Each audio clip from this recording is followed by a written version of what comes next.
Hey guys, welcome to my channel, or welcome if you're new. So in today's video, I'm going to show you what to do if you buy an SVG and you're super excited to use that SVG for a project. Let's say you bought it on Cricut Fabrica or Etsy, and you go into Cricut Design Space to upload it. And let me show you what happens.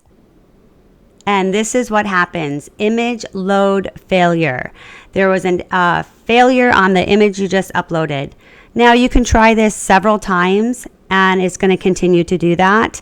You can reboot and it's not going to work. So let me show you what you can do.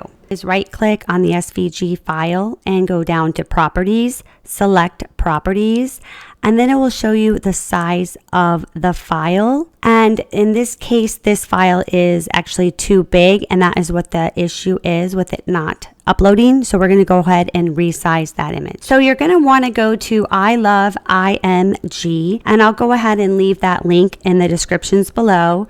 You do not need to sign up or log in. You can just go ahead and use it from there.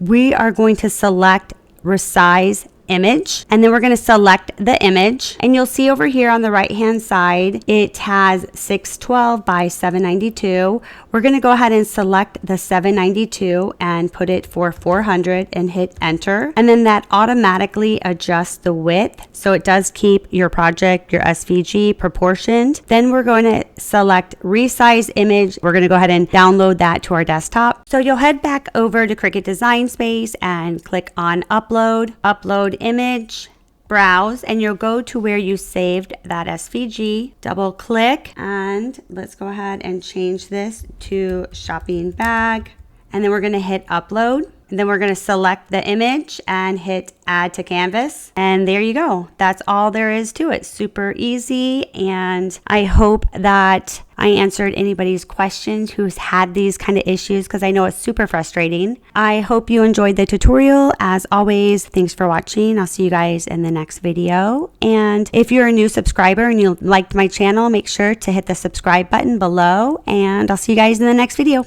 Bye.